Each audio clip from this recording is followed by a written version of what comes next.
Ми будемо поступати до наступної точки, а це буде the Sacrifice Medal presentation. Are we ready with that? We are? Good stuff. Окей, чудово. Це є дуже серйозна тема. Гинуть люди в Україні і гинуть канадці, які виїхали в Україну. І цей медаль був підготовлений в співпраці з Стрілецькою громадою, з Конгресом українців Канади в партнерстві. Церемонії ці є дуже важливі. І я попрошу тепер Тараса Яцькова, щоб він провадив цією частиною. Прошу, Тарасе.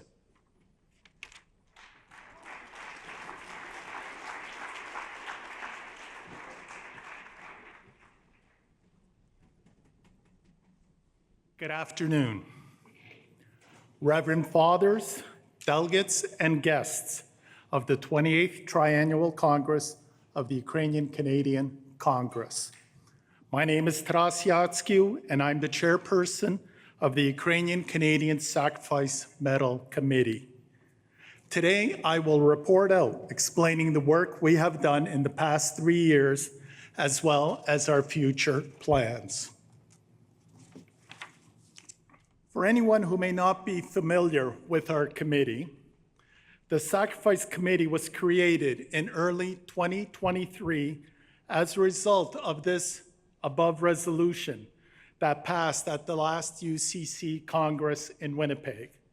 The operative clause of the resolution states, "Be it resolved that the UCC join the Ukrainian War Veterans Association of Canada in establishing a medal to be presented to citizens of Canada who have been killed or wounded in action, serving in Ukraine's armed forces in defense of Ukraine's freedom, and that the UCC and UWVA establish a joint committee to award the medal." The committee consisted of members from both the Ukrainian War Veterans Association and members of the UCC.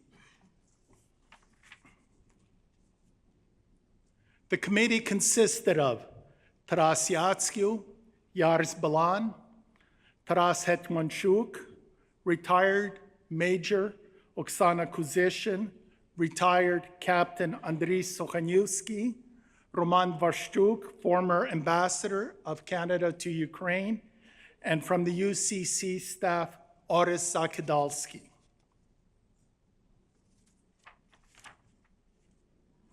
So our first step was to design and make this medal. A design competition was announced, and a selection jury was convened, and in the fall of 2023, a design created by Alina Zhukova from Vancouver, BC was selected. At this time, I would like to thank the selection jury for their diligent and valuable work in the selection of the winning design. Our next step was to decide what verbiage and in what language and where we were going to put it on the medal. Being a bilingual country, we obviously needed both French and English, and of course, Ukrainian. Then we realized we also had an Indigenous Canadian who passed away. So now we're up to 4 languages we needed to put on this medal.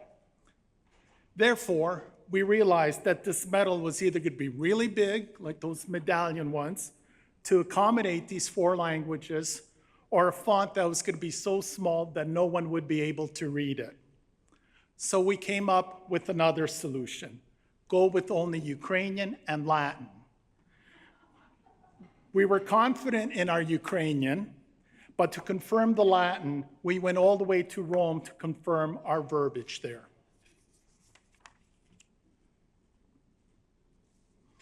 So this is the front of the medal.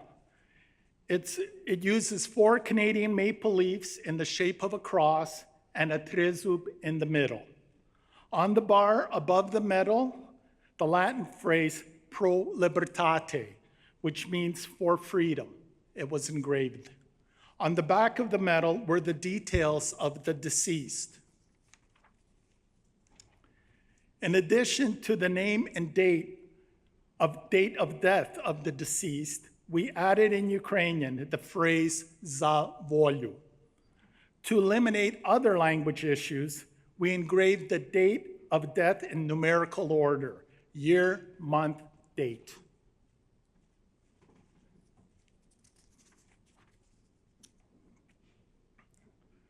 To date, there have been 14 Canadians who have given the ultimate sacrifice and tragically lost their lives defending Ukraine's freedom. These Canadians came from all parts of our great country, from British Columbia to the Maritimes. Interestingly, only 2 of the 14 were of Ukrainian descent. Grigory Tsikmestrenko was born in Ukraine and came to Canada and became a Canadian citizen, and Kol Zelenko, who had a Ukrainian grandparent. All these brave and heroic Canadians all went to Ukraine with the belief that the Russian invasion was wrong and they were going to help defend the people of Ukraine.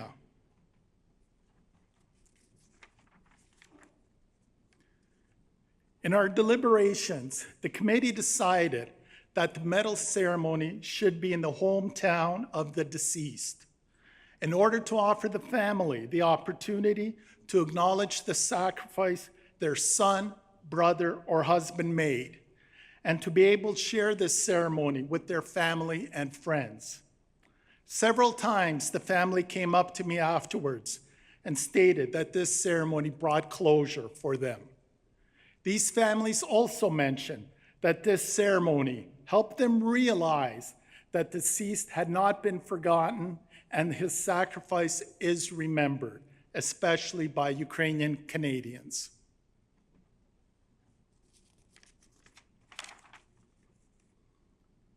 The first ceremony was held in St. Catharines, Ontario. Kol Zelenko was a former Canadian Armed Forces member who went to Ukraine to fight.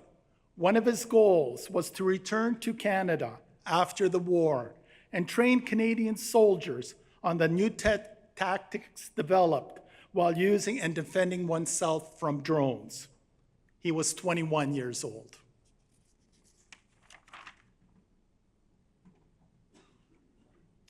Malik Joseph was 29 years old when he lost his life.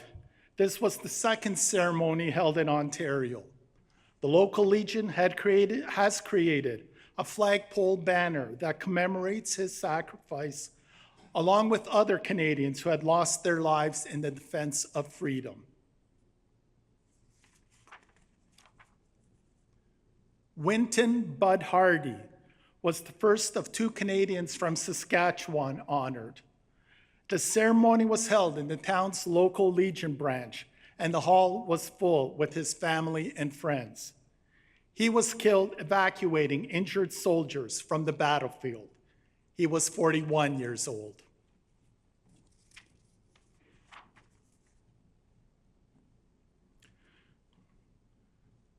Joseph Hildebrand was also from Saskatchewan.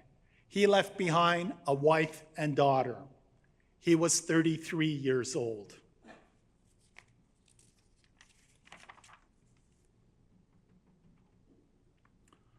Austin Laughlin Bercier was from the Cree Nation in northern Manitoba. This ceremony was held in the rotunda of the Manitoba Legislative Building in Winnipeg. Austin was 25 years old.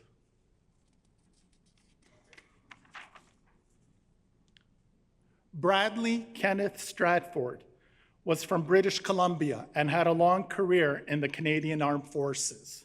While in Ukraine, he fulfilled multiple roles, including being a sniper trainer. His ceremony was held in the officers' mess of the Canadian Forces Base in Comox, British Columbia. He was the oldest Canadian who sacrificed his life at 57 years old.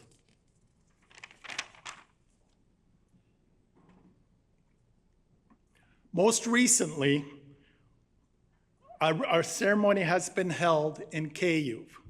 It was held at the Ukrainian War Museum and honored the memory of Grigory Tsikmestrenko. He was born in Ukraine, but immigrated to Canada and became a Canadian citizen. However, when the war began, he went back. He was 28 years old. I would also like to add that there are more ceremonies scheduled in the near future. On Saturday, November 29th, we will be presenting the medal to the family of Kyle Porter in Calgary. On December 4th, we will be presenting the medal to the family of Mandeep Singh in Toronto. And in the spring of 2026, we will be having a ceremony in Quebec.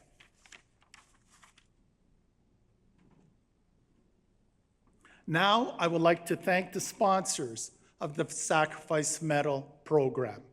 They include the Taras Shevchenko Foundation, Desjardins Caisse Populaire, the Toronto Ukrainian Foundation, the Ukrainian Credit Union, and the Canada-Ukraine Foundation. If not for their generous support, we would not be able to organize and have these medal ceremonies throughout Canada.